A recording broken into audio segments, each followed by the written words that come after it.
నమస్తే. Welcome to విజయ మా ఊరు ఆడియో బుక్స్ ఛానల్. నేను విజయలక్ష్మిని.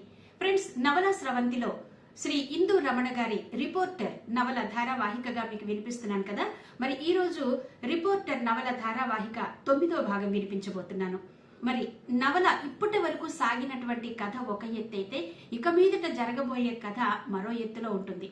ఎందుకంటే ఎన్నో సస్పెన్స్ అంటే ఎన్నో అద్భుతమైనటువంటి మలుపులతో సాగుతూ ఉందన్నమాట కథ. అందువల్ల ఈ సస్పెన్స్ అంతా కూడా మీరు మిస్ అవ్వకుండా ఉండాలంటే వీడియోని ఎక్కడ స్కిప్ చేయకుండా మీరు నవలంతా కూడా చక్కగా వినాల్సి ఉంటుంది. సో వింటారు కదా. మరి ఈ రోజు మీకోసం రిపోర్టర్ నవల ధారావాహిక 9వ భాగం. మరి కథలోకి వెళ్ళిపోదాం పదండి.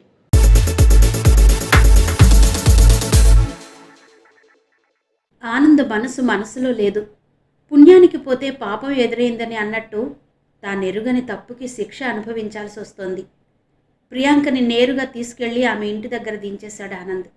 ఆనంద్ మౌనంగా ఏదో పోగొట్టుకున్న వాడిలా డీలా పడిపోవడం గమనిస్తూనే ఉంది ప్రియాంక. తనంటే ఇష్టం లేదని చెప్పేయొచ్చు కదా, ఇలా శిలలా ఉండిపోవడం దేనికో అనుకుంది. ప్రియాంక దిగుతూనే కనీసం వెళ్తానని కూడా చెప్పకుండా బైక్ని ముందు కురికించాడు ఆనంద్. ప్రియాంక కూడా దిగులుగానే ఇంటివైపు నడిచింది. అయితే ఆనంద్ బైక్ మీద వచ్చిన ప్రియాంకని ఆమె మేనమామ శివాజీ దూరం నుండి గమనిస్తూనే ఉన్నాడు.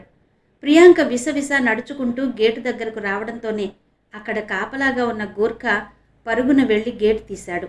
అంతవరకు పోర్టికోలో నిలబడి ప్రియాంకనే గమనిస్తున్న శివాజీ గభాలున హాల్లోకి వెళ్ళిపోయాడు. ఆనంద్ బైక్ నడుపుతున్నాడే గాని మనసంతా ఆందోళనతో నిండిపోయింది. నేరుగా పత్రికాఫీస్కు వెళ్ళాడు ఆనంద్. ఆఫీసులో ఇన్ఛార్జ్ ఎడిటర్ సర్వేశ్వరరావు గారు ఒక్కరే కూర్చుని ఉన్నారు. ఆయన క్యాబిన్లోకి వెళ్ళాడు ఆనంద్. రా ఆనంద్, ఏంటి విశేషం? నవ్వుతూ పలకరించారు ఆయన. ఏం మాట్లాడాలో అర్థం కాక మౌనంగా వెళ్ళి కూర్చున్నాడు ఆనంద్. నువ్వు తెచ్చిన ఇంటర్వ్యూ రాష్ట్రమంతా సంచలనం రేపింది. ముఖ్యంగా మన పత్రికా రంగంలో ఎవరికీ దొరకని వార్తది. అప్పుడే 1 రోజులైపోతుంది కదూ అన్నాడు ఎడిటర్. ఆనంద్కి ఏం మాట్లాడడానికి నోట మాట రావడం లేదు. నెమ్మదిగా తన జేబులో ఉన్న అన్నలు రాసిన లేఖ తీసి ఎడిటర్ చేతికిచ్చాడు ఆనంద్. ఆనంద్ ఎప్పుడూ లేనిది ఈ రోజుంత డీలాగా ఎందుకున్నాడో సర్వేశ్వరరావు గారికి అర్థం కావడం లేదు. ఆనంద్ ఇచ్చిన లేఖ తీసుకుని చదివాడు. అక్షరాల వెంట కళ్ళు శరవేగంగా పరిగెట్టాయి. ఉత్తరం చదువుతూనే బిర్ర బిగుసుకుపోయాడు సర్వేశ్వరరావు.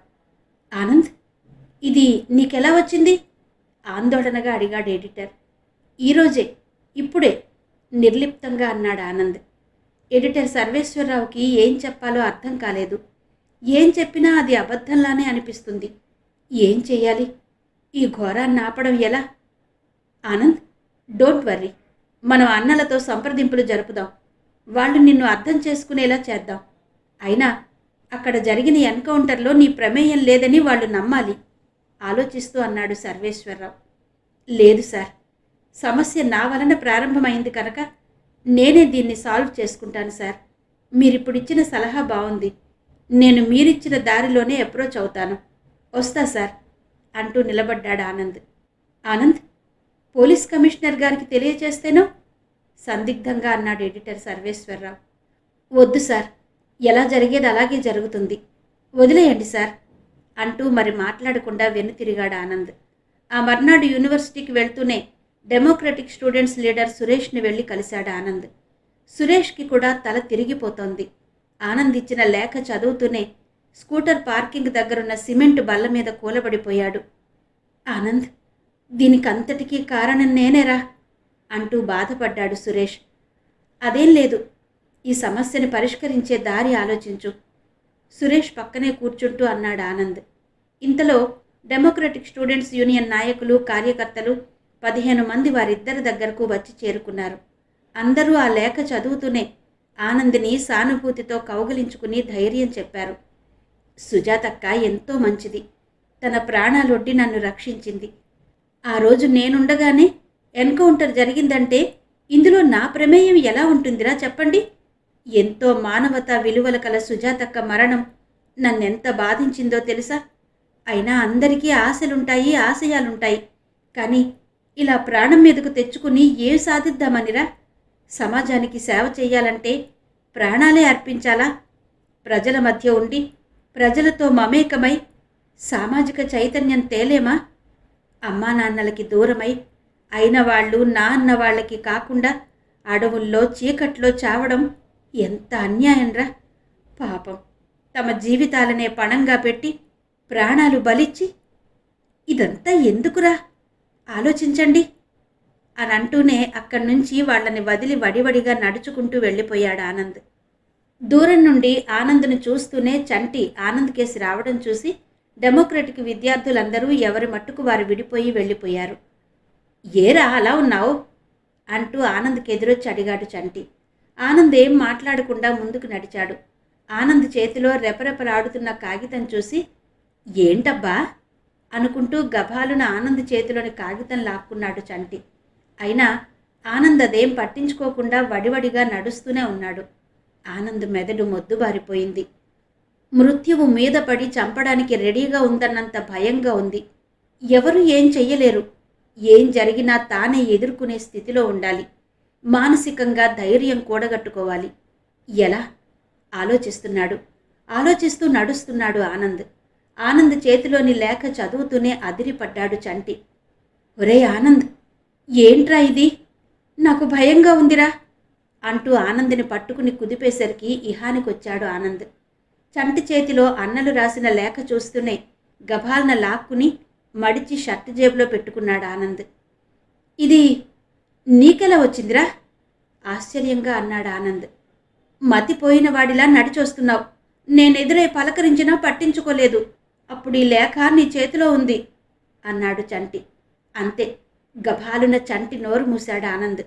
ఒరే బాబాబు, ఈ విషయం నాకు నీకు తప్ప ఇంకెవ్వరికీ తెలియకూడదు ప్లీజ్ అంటూ చంటిని ప్రాధేయపడ్డాడు ఆనంద్. అది సరేరా, మరి దీని సంగతి భయంగా అన్నాడు చంటి. పోరా, ఇదెవడో నా మీద కిట్టక రాసిన ఉత్తరంలా ఉంది. నువ్వేం భయపడకు, ఇదంతా మామూలే మొహాన నవ్వు పులుముకుంటూ అన్నాడు ఆనంద్. నన్ను బుజ్జగించడానికి అంటున్నావు కదూ అన్నాడు చంటి. ఒరే చంటి, ఎవరైనా భయపడితే బ్రతకలేర్రా. మన రాజకీయ నాయకులకైతే రోజూ వాళ్ళకి ఇలాంటి హెచ్చరికలు అందుతూనే ఉంటాయి. మరి వాళ్ళెలా తిరుగుతున్నారా? వదిలేయ్, ఇదంతా మామూలే తనకి తను ధైర్యం చెప్పుకుంటూ అన్నాడు ఆనంద్. అలా అన్నాడే గాని మనసులో ఏదో మూల బితుకు బితుకుమంటూనే ఉంది. కానీ చంటికి ఈ విషయాలేవీ తెలియకూడదు. బూటకపు బెదిరింపులంటే వాడే ఈ విషయం మర్చిపోతాడు.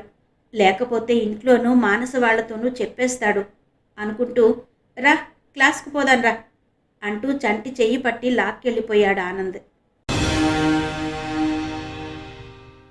రోజులాగే జాగింగ్ పూర్తి చేసుకుని ఇంటికి చేరుకున్నారు ఆనంద్, చంద్రశేఖర్. చంద్రశేఖర్ షాపుకు వెళ్లాలని గబగబా తయారవుతున్నాడు. అప్పటికే ఆనంద్ తయారయ్యి యూనివర్సిటీలో పనుందని బయలుదేరిపోయాడు. ఒరే ఆనంద్, నన్ను కొంచెం మన డిపార్ట్మెంటల్ స్టోర్ దగ్గర దించేయరా గదిలో నుండి అరిచాడు చంద్రశేఖర్. ఆనంద్కి ఆ మాట వినిపించలేదు. గబగబా హాల్లో నుండి పోర్టుకోలోకి వెళ్ళిపోయాడు. ఒరే ఆనంద్, డాడీ పిలుస్తున్నారా, వినిపించలేదా? వంటగదిలో నుండి పద్మావతి వచ్చి ఆనంద్ని పిలిచింది. నాకు చాలా పనుందమ్మా, వస్తాను అంటూ బైక్ స్టార్ట్ చేసుకుని వెళ్ళిపోయాడు. ఆనంద్ తండ్రితో వెళ్తే తనని తన వాలకాన్ని చూసి ఎక్కడ కనిపెట్టేస్తాడోనని అనుమానం. అందుకే జాగింగ్లో కూడా తండ్రి పక్కన లేకుండా పరిగెట్టాడు. మానస వాళ్ళింటికి వెళితే కొంచెం రిలాక్స్డ్గా ఉంటుంది, మనసు ఉల్లాసంగా మారుతుంది అనుకుంటూ ఇంట్లో నుండి బయటపడ్డాడు ఆనంద్.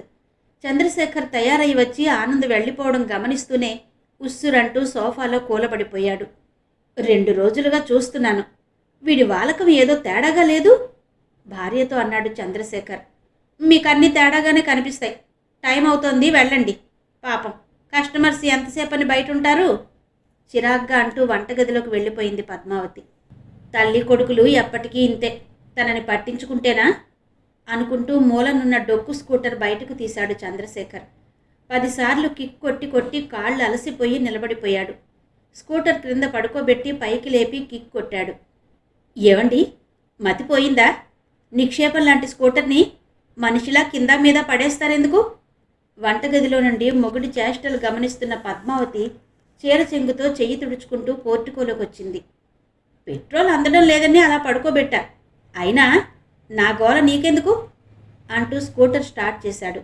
ఎట్టకేలకు డుబుక్కు డుబుక్కుమని పెద్ద శబ్దం చేస్తూ స్టార్ట్ అయింది. అబ్బా, ఏంటండి ఈ నరకం? చెవులు చిల్లులు పడుతున్నాయి. రోడ్డు మీదకి వెళ్ళాక పోలీసులు న్యూసెన్స్ కేసు పెట్టగలరు, జాగ్రత్త. విసుక్కుంటూ చెవులు రెండూ మూసుకుంటూ వంటగదిలోకి పరుగందుకుంది పద్మావతి. సైలెన్సర్ పోయిందనేగా నీ కొడుకుని షాపు దగ్గర దించమని అడిగింది. గొణుక్కుంటూ స్కూటర్ ఎక్కాడు చంద్రశేఖర్. రోడ్డు మీద వెళ్తున్న వాళ్ళంతా స్కూటర్ మీద వెళ్తున్న చంద్రశేఖర్ కేసు చూసి విసుక్కుంటూ నవ్వుకుంటూ ముందుకెళ్తున్నారు. ఆనంద్ బైక్తో నేరుగా ఎస్పీ పరశురాం గారింటికి వెళ్ళాడు. అప్పటికే అందరూ శుచిగా తయారయ్యి డైనింగ్ టేబుల్ దగ్గర కూర్చుని అల్పాహారం తింటున్నారు. నేను టైంకే వచ్చానన్నమాట అంటూ చనువుగా వెళ్ళి మానస పక్కనున్న సీట్లో కూర్చున్నాడు ఆనంద్. గభాలున మానస అక్కడి నుండి లేచి తన టిఫిన్ ప్లేట్ పట్టుకుని వెళ్ళి సోఫాలో కూర్చుంది.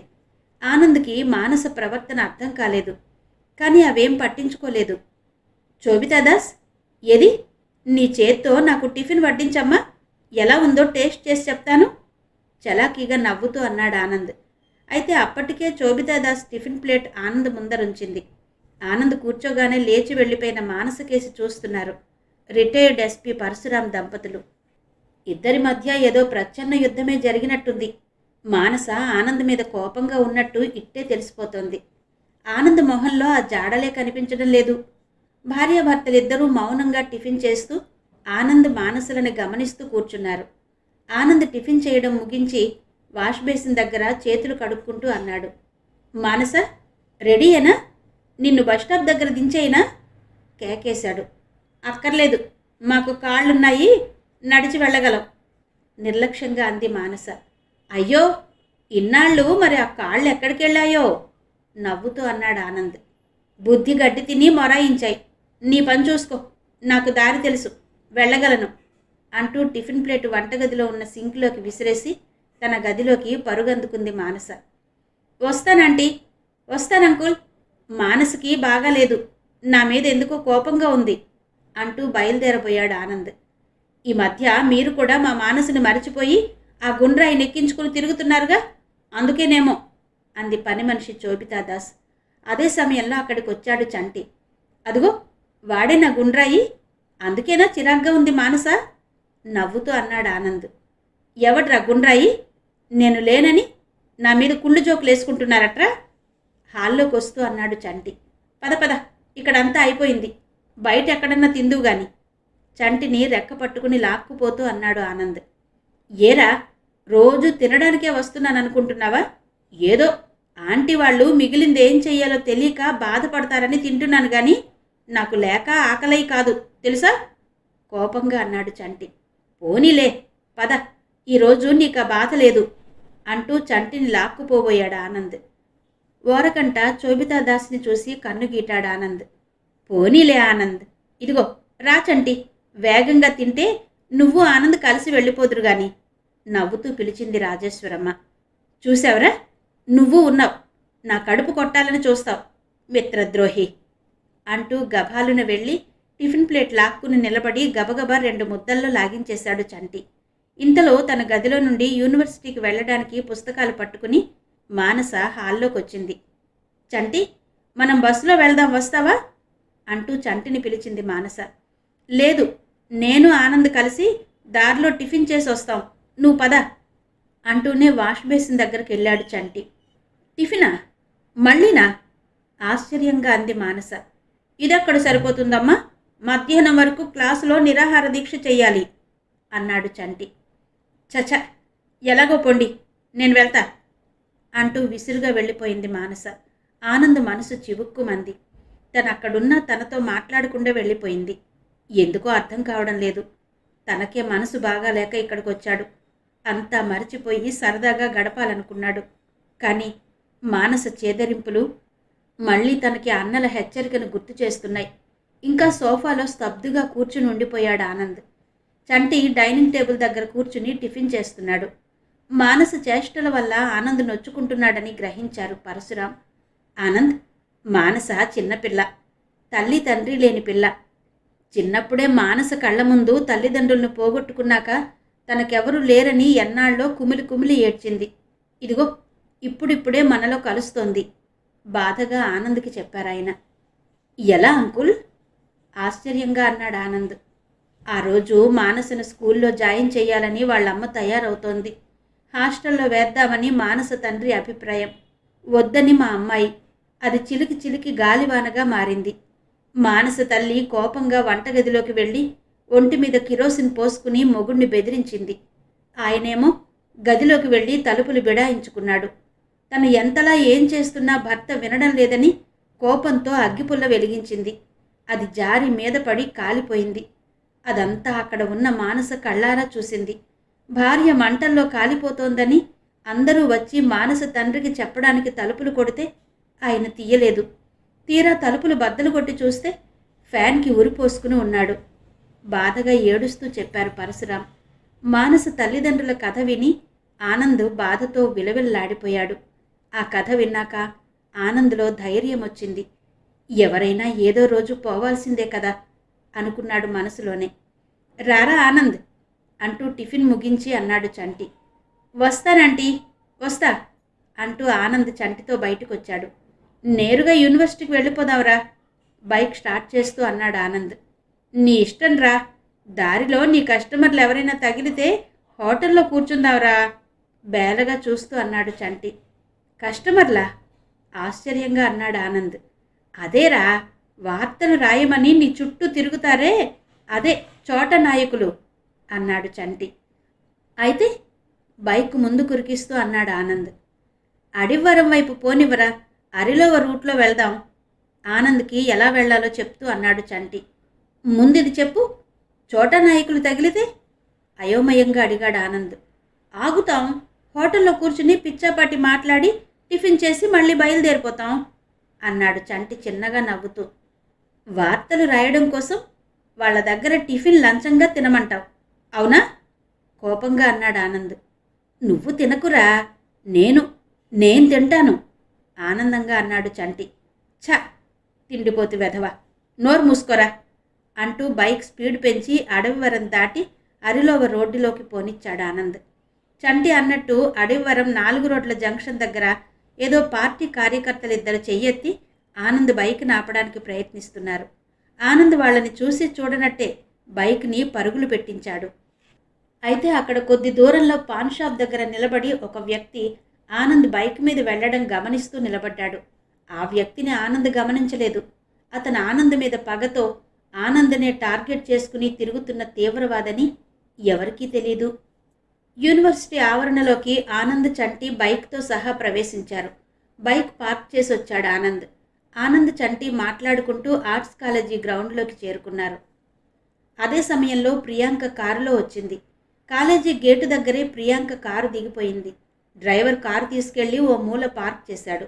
ఆనంద్ చంటిల పక్క నుండి కొంచెం దూరంలో నిలబడి మాట్లాడుకుంటున్న తన స్నేహితురాళ్ల దగ్గరకు వడివడిగా వెళ్ళిపోయింది ప్రియాంక. ప్రియాంక తనను చూసి కూడా చూడనట్టు తల తిప్పుకుని వెళ్ళిపోవడం ఆనంద్కి చిర్రెత్తుకొచ్చింది. ఉదయం మానసు కూడా అలాగే ప్రవర్తించింది. వీళ్ళిద్దరికీ ఏమైందో అర్థం కావడం లేదు అనుకున్నాడు ఆనంద్.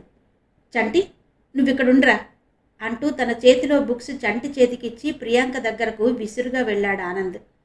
స్నేహితురాళ్లతో పిచ్చాపాటి మాట్లాడుతున్న ప్రియాంక ఆనంద్ను చూస్తూనే తల తిప్పేసుకుంది. ప్రియాంక, నీతో మాట్లాడాలి ప్లీజ్ బ్రతిమిలాడుతూ అన్నాడు ఆనంద్. ఏం మాట్లాడాలి? ఆనంద్ కేసి తీక్షణంగా చూస్తూ అంది ప్రియాంక.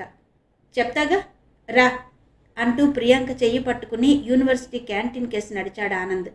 ఆనంద్ అలా చెయ్యి పట్టి తీసుకువెళ్ళిపోతుంటే మంత్రముగ్ధలా మరబొమ్మలా ఆనంద్ని అనుసరించింది ప్రియాంక. అప్పుడే సింహాచలం నుండి వచ్చిన వాల్తేర్ సిటీ బస్సులో నుండి దిగింది మానస. బస్టాప్ కూడా ఆర్ట్స్ కాలేజీకి పక్కనే కావడం వలన బస్సు దిగుతూనే గేట్లో నుండి కాలేజీ ఆవరణలోకి అడుగుపెట్టింది మానస. అదే సమయంలో ప్రియాంక ఆనంద్లు చట్టాపట్టాలేసుకుంటూ యూనివర్సిటీ క్యాంటీన్ కేసి నడవడం చూసింది. అప్పటికే ఆనంద్ ప్రియాంకలు కలిసి తిరగడం చూడలేక పిచ్చెక్కిపోతున్న మానస మరింత మ్రాన్పడిపోయింది. స్కూటర్ పార్కింగ్ పక్కనే ఉన్న చెట్టు దగ్గర ఎవరితోనో మాట్లాడుతున్న చంటిని చూసింది మానస. గబగబా చంటి దగ్గరకు వెళ్ళింది. మీ బాస్ ప్రియాంకతో ఎక్కడికి సార్ వెళ్తున్నాడు? షికారుకా? వ్యంగ్యంగా అడిగింది మానస. నాకేం తెలుసు, నీకులాగే నేను చూస్తున్నాను అంతే వ్యంగ్యంగా అన్నాడు చంటి. చూస్తాను వీళ్ళెక్కడికి వెళ్తున్నారు అంటూ వడివడిగా ఆనంద్ ప్రియాంకలని అనుసరించి వెళ్ళింది మానస. యూనివర్సిటీ క్యాంటీన్లో ఓ మూలన ఉన్న బల్ల దగ్గరకు తీసుకెళ్లాడు ఆనంద్. కూర్చో అంటూనే తనే ముందు కూర్చున్నాడు ఆనంద్. ప్రియాంక కూడా ఆనంద్కి ఎదురుగా కూర్చుంది. ఏం మాట్లాడాలి? ఆనంద్ కేసు చూస్తూ అంది ప్రియాంక. బహుశా తను రాసిన ప్రేమలేఖ చదివి ఇప్పటి వరకు ఏం మాట్లాడలేదు. ఇప్పుడైనా ఏం చెప్తాడో మహానుభావుడు అనుకుంది ప్రియాంక. ఏముంది, ఎప్పుడూ నాతో సరదాగా ఉండే నువ్వు ఎందుకిలా మారిపోయావో నాకు అర్థం కావడం లేదు సూటిగా ప్రశ్నించాడు ఆనంద్. నిన్ను బట్టే తలదించుకునే అంది ప్రియాంక. నేనేం చేశాను? ఆశ్చర్యంగా అన్నాడు అతను. మనుషుల విలువ తెలుసుకోలేకపోతున్నావు అంది ప్రియాంక. ప్రియాంక, ఏదైనా నాకు అర్థమైనట్టు చెప్పు ప్లీజ్ అర్థించాడు ఆనంద్. అసలు ఇప్పుడు నువ్వు నన్ను ఎందుకు తీసుకొచ్చావో తెలుసుకోవచ్చా? సూటిగా అడిగింది ప్రియాంక. రేపు నువ్వు మా ఇంటికి రావాలి అన్నాడు ఆనంద్. మీ ఇంటికా? ఎందుకు? ఆశ్చర్యం ఆనందం కలగలిపి అంది ప్రియాంక. రేపు మా చెల్లెలి పుట్టినరోజు, చిన్న వేడుక, తప్పక రావాలి అన్నాడు ఆనంద్. నీకు చెల్లెలుందా? అడిగింది ప్రియాంక. లేదు, ఉండేది, చిన్నప్పుడే చనిపోయింది. అయినా ప్రతి ఏడాది పుట్టినరోజు జరపడం మా అమ్మా నాన్నలకి అలవాటు బాధగా అన్నాడు ఆనంద్. పాపం, కూతురంటే వాళ్ళకి ఎంత అభిమానమో. తప్పక వస్తాను అంది ఆనందంగా ప్రియాంక. అంతకుముందే క్యాంటీన్ దగ్గరకు వచ్చిన మానస వీళ్ళిద్దరికీ కనిపించకుండా ఒక గోడ పక్కన నక్కి వారినే గమనిస్తూ నిలబడింది. ఆనంద్, ప్రియాంక ఇద్దరూ లేచి క్యాంటీన్ లోపల నుండి వెలుపలికి వచ్చేసరికి మానస చటుక్కున వెనుతిరిగి వారిని చూడనట్టు నడుచుకుంటూ వెళ్ళిపోయింది. బైక్ స్టార్ట్ చేశాడు ఆనంద్. బయట పోర్టుకోలో నిలబడి చంద్రశేఖర్, పద్మావతి ఆనంద్ని చూస్తూ నిలబడ్డారు. Bye daddy, by mummy Anand bike మీద కూర్చునే అన్నాడు. తొందరగా వెళ్ళరా, మాధవి కాలేజీకి వెళ్ళిపోతుంది గాభరాగా అన్నాడు చంద్రశేఖర్. అబ్బా, ఉదయం మనం జాగింగ్కి వెళ్ళినప్పుడు ఈరోజు చెల్లి పుట్టినరోజు కదా అని మరీ మరీ చెప్పాను డాడీ అంటూనే బైక్ని ముందుకు నడిపించాడు ఆనంద్. ప్రియ గార్డెన్స్లో నుండి బజార్లోకి వచ్చి మూలరాయి దగ్గరకు వచ్చేసరికి చంటి ఎదురయ్యాడు ఆనంద్కి. బైక్ ఆపాడు ఆనంద్. నీకోసమేరా బాబు వస్తున్నా, పద అంటూ ఆనంద్ బైక్ వెనక ఎక్కబోయాడు చంటి. ఒరేయ్, ఈరోజు నేను యూనివర్సిటీకి రావడం లేదు, సాయంత్రం మా చెల్లి బర్త్డే కదరా చెప్పాడు ఆనంద్. మరి చెప్పవేరా, నేను ఎగ్గొట్టేనా ఎగిరి గంతేస్తూ అన్నాడు చంటి. నోరు మూసుకుని వెళ్ళు, సాయంత్రం వచ్చేటప్పుడు మన వాళ్ళని వెంటబెట్టుకురా, ఎక్కు, బస్టాండ్ దగ్గర దించేస్తాను అంటూ చంటిని బైక్ మీద కూర్చోబెట్టుకుని కొంచెం ముందుకెళ్ళి బస్టాండ్లో దించేశాడు ఆనంద్. ఒరేయ్, నేను వేగంగా వస్తానులే నీరసంగా బస్టాండ్లోకి వెళ్తూ అన్నాడు చంటి. నువ్వు రావడం కాదు, మన గ్యాంగ్ని అందరినీ లాక్కురా అంటూ చంటిని దించేసి గోశాలకేసి బైక్ని పరిగెత్తించాడు ఆనంద్. అప్పనపాలెంలో ఉన్న రఘురామయ్య గారింటికి 5 నిమిషాల్లో చేరుకున్నాడు. రఘురామయ్య గారు మంచం మీద కూర్చుని ఉన్నారు. రా ఆనంద్, రా. వంటగదిలో ఉన్న వసుంధరమ్మ ఆనంద్ని చూస్తూనే హాల్లోకి వచ్చింది. మాధవి ఏదమ్మా, కొంపతీసి కాలేజీకి చెక్కేయలేదు కదా ఆతృతగా అన్నాడు ఆనంద్. ఉదయం చెప్పావు కదయ్యా, అయినా ఈ వారం రోజులు దానికి ఏకంగా సెలవే కదా చిరాగ్గా అంటూ రఘురామయ్య గారి పక్కనే కూర్చుంది వసుంధరమ్మ. ఆ దంపతులిద్దరికీ ఎదురుగా ఉన్న కుర్చీలో కూర్చున్నాడు ఆనంద్. వసుంధరమ్మ అలా అనేసరికి ఆనంద్కి ఎందుకో ఎక్కడో ఏదో అపశృతి వినిపించింది. దాదాపు 1 నెల రోజులుగా ఆనంద్ సరిగ్గా రఘురామయ్య గారింటికి రోజు రాలేకపోతున్నాడు. జాగింగ్కి వచ్చిన రోజు రాగలుగుతున్నాడు. పాపం, మగదిక్కులేని ఇల్లు. రఘురామయ్య గారున్నా వార్ధక్యంతో ఎటూ వెళ్ళలేరు. కాదు కూడదు అంటే సింహాచలం వరకు వెళ్ళి వస్తూ ఉంటారంతే. ఏమైందమ్మా? ఏదో జరగరానిది జరిగిందనే ఆదుర్దాతో ఉన్నాడు ఆనంద్. ఏమైందో దాన్నే అడుగు, అదుగో గదిలో ఇంకా ముసుగు తన్నే ఉంది అంది విసురుగా వసుంధరమ్మ. అంతే, గభాలున లేచి ఆ పక్కనే ఉన్న గదిలోకి వెళ్ళాడు ఆనంద్. మంచం మీద బోర్లా పడుకుని ఉంది. ఆనంద్ని చూస్తూనే కళ్ళ నీళ్లు దాచుకుంది మాధవి. ఏమైందిరా, ఎందుకలా ఉన్నావు అనునయంగా అడిగాడు ఆనంద్. అన్నయ్య అంటూ బావురు మంది మాధవి. అంతవరకు అదిమి పట్టిన దుఃఖాన్ని ఆపుకోలేకపోయింది. అమ్మా నాన్న ఏమైనా అన్నారా అనునయంగా అడిగాడు ఆనంద్.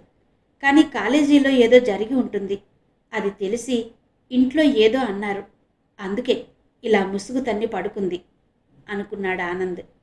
లేదన్నయ్యా, కాలేజీలో నన్ను సస్పెండ్ చేశారు, వారం రోజులు ఏడుస్తూ అంది మాధవి. ఎందుకు, ఏం జరిగింది ఆతృతగా అడిగాడు ఆనంద్. ఆనంద్ అడిగేసరికి కొంచెం ధైర్యం తెచ్చుకుంది మాధవి. మంచం మీద నుంచి లేచి కూర్చుంది. కూర్చోండి అన్నయ్య అంది పక్కనే ఉన్న డ్రెస్సింగ్ టేబుల్ బల్ల చూపిస్తూ. ముందు విషయం చెప్పు ఆత్రంగా అడుగుతూ అనుకోకుండానే ఆ బల్ల మీద కూర్చున్నాడు ఆనంద్. ఓ రోజు ఇంగ్లీష్ లెక్చరర్ గారు గ్రామర్ చెప్తున్నారు. నేనెప్పుడు ముందు వరుసలోనే కూర్చుంటానన్నయ్య. ఆ రోజు కూడా నేనే ముందుగా క్లాస్కి వెళ్ళాను. ఎవరూ రాలేదు. బుక్స్ నా టేబుల్ దగ్గర పెట్టి బయట వరండాలో నిలబడ్డాను. ఆ తర్వాత ఒక్కొక్కరు మా క్లాసు విద్యార్థులు వచ్చారు. ఇంగ్లీష్ లెక్చరర్ గారు కూడా ఆ రోజు సమయానికి క్లాస్కి వచ్చారు. పాఠాలు చెప్తున్నారు. గ్రామర్ కదా, అందరూ శ్రద్ధగా వింటున్నారు. ఎందుకో సడన్గా లెక్చరర్ సార్ నా దగ్గరున్న ఇంగ్లీష్ గ్రామర్ బుక్ ఇమ్మని అడిగారు. నేను గబాల్ని నా పుస్తకాల్లో గ్రామర్ బుక్ తీసి సార్ చేతికి అందిస్తున్నప్పుడు పుస్తకం జారి క్రింద పడింది. కింద పడ్డ పుస్తకం తీసి లెక్చరర్ గారికి అందించాను. అయితే ఆ పుస్తకంలో నుండి ఒక ఫోటో కూడా జారి పడింది. ఆ ఫోటో చూసి మా క్లాసులో విద్యార్థులంతా గొల్లున నవ్వారన్నయ్య. ఆ క్షణం నా తల తీసేసినట్టు అనిపించింది. సిగ్గుతో చచ్చిపోయాను ఏడుస్తూ అంది మాధవి. ఇంతకీ ఆ ఫోటో అది ఎలాంటి ఫోటో అమ్మా? మాధవి దగ్గరకు వెళ్ళి తల మీద చెయ్యి వేసి లాలిస్తూ అడిగాడు ఆనంద్. ఆ ఫోటో నాది కాదన్నయ్య. ఆ ఫోటో నా పుస్తకంలోకి ఎలా వచ్చిందో నాకు తెలియదు ఏడుస్తూనే అంది మాధవి. ఆ ఫోటోలో ఏముంది? నవ్వడానికి అసలు ఆ ఫోటోలో ఏముందో చెప్పమ్మా అన్నాడు ఆనంద్.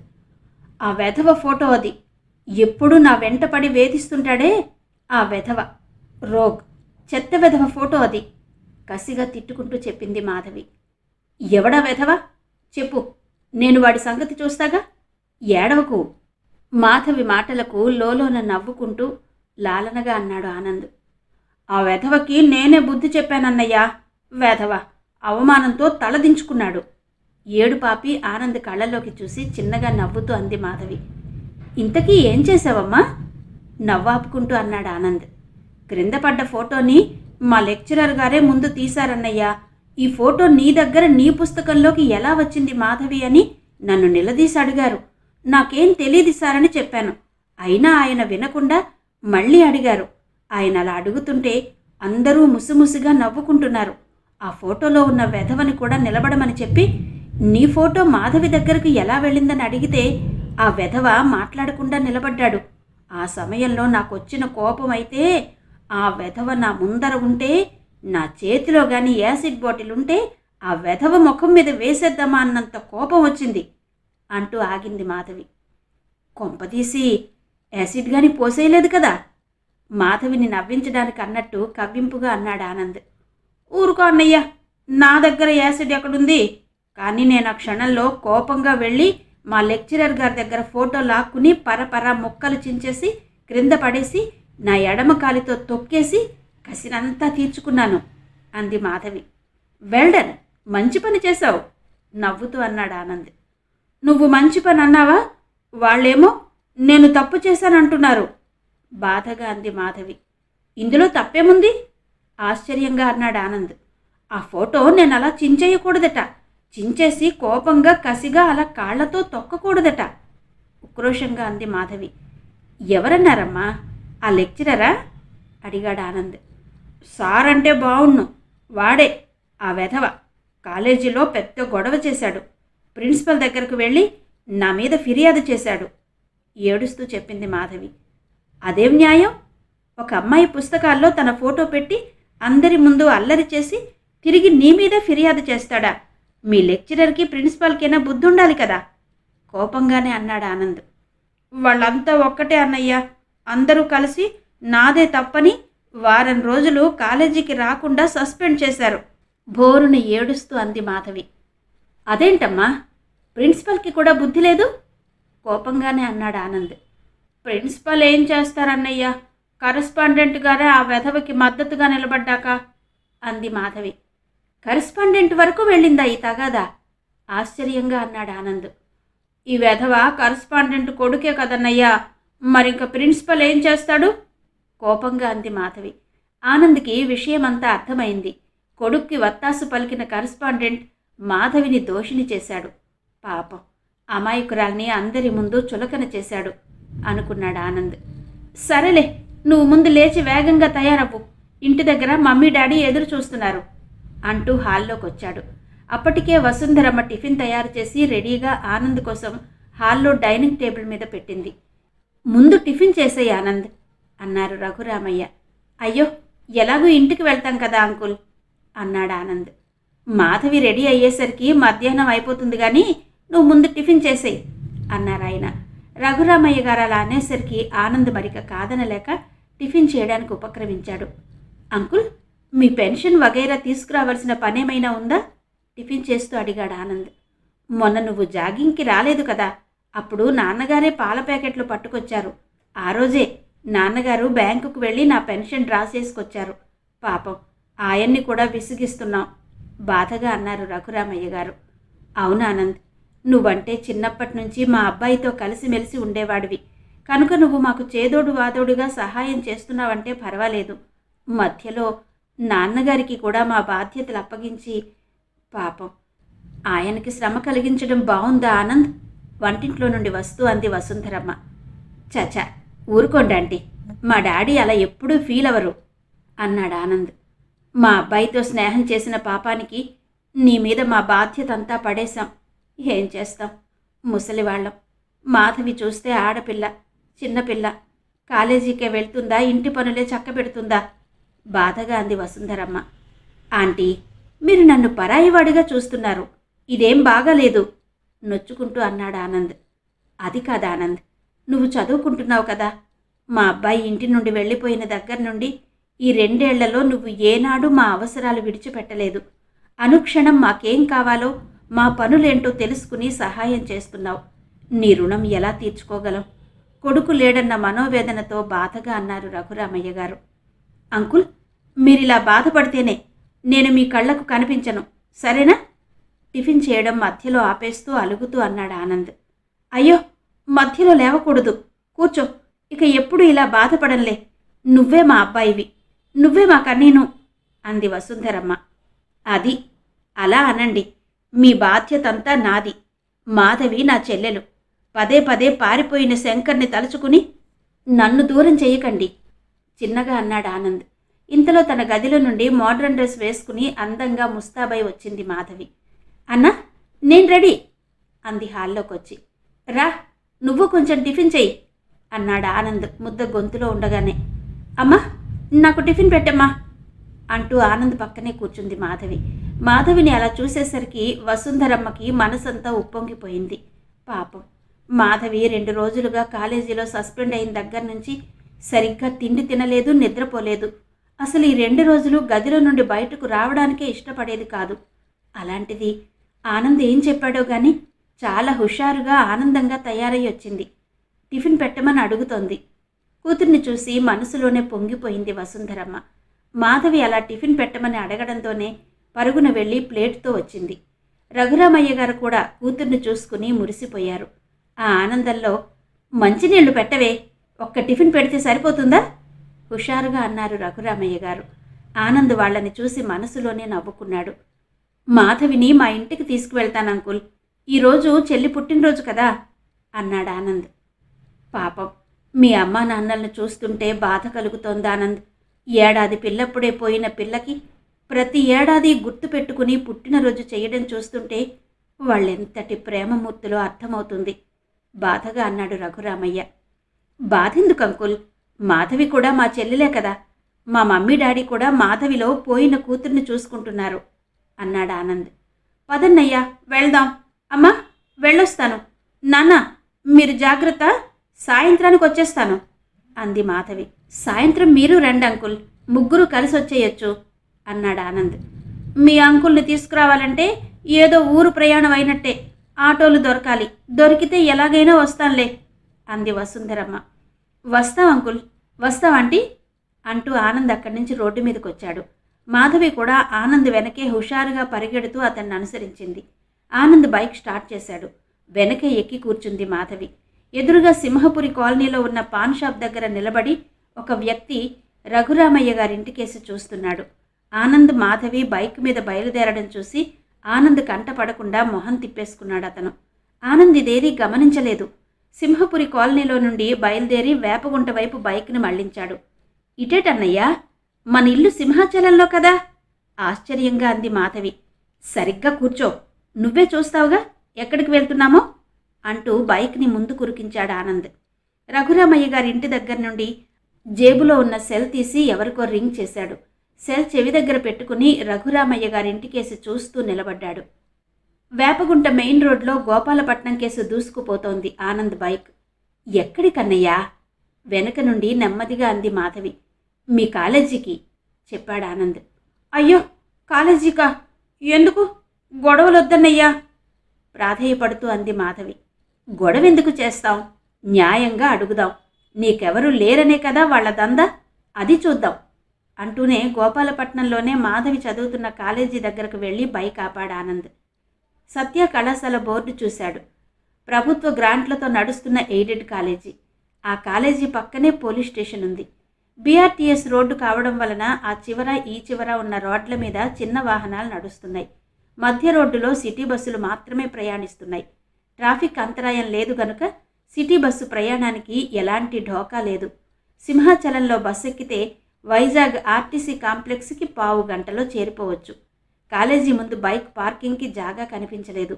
అటు ఇటు చూసి పక్కనే ఉన్న పోలీస్ స్టేషన్ ఆవరణలో బైక్ పార్క్ చేశాడు ఆనంద్. కాలేజీ లోపలకు అడుగుపెట్టాడు. రిసెప్షన్ కౌంటర్లో ఎవరో అమ్మాయి కూర్చుంది.